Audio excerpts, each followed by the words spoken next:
Right, just a little simple clip here. Sometimes I'm out on silage clamps and people are talking about how wet the silage is, when actually sometimes it's not quite as wet as what we think. So if we look at the bottom of a clamp, and this is more where we have more powerful type silages, okay? So if we get a sample from the bottom,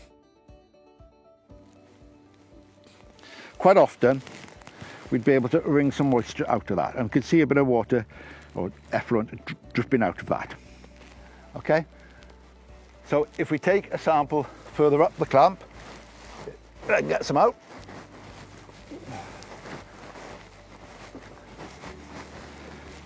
if I try and get some moisture out of this now, it feels to my hand a lot drier and we can't get moisture out of it.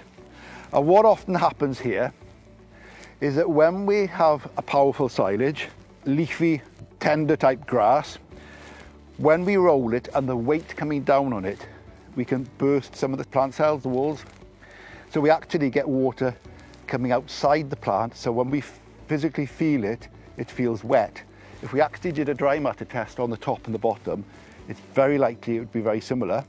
It's just that to feel it physically, the bottom feels wetter because the water has come out of the cells. And if you think about it, if you consider sort of a bucket of grapes or something, if you put your hand in a bucket of grapes, it would feel nice and dry.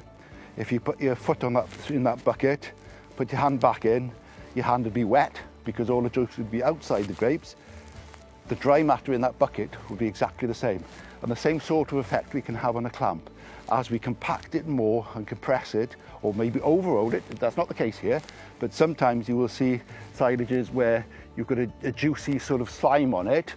Often that can be overrolled and just juice coming out of the cells.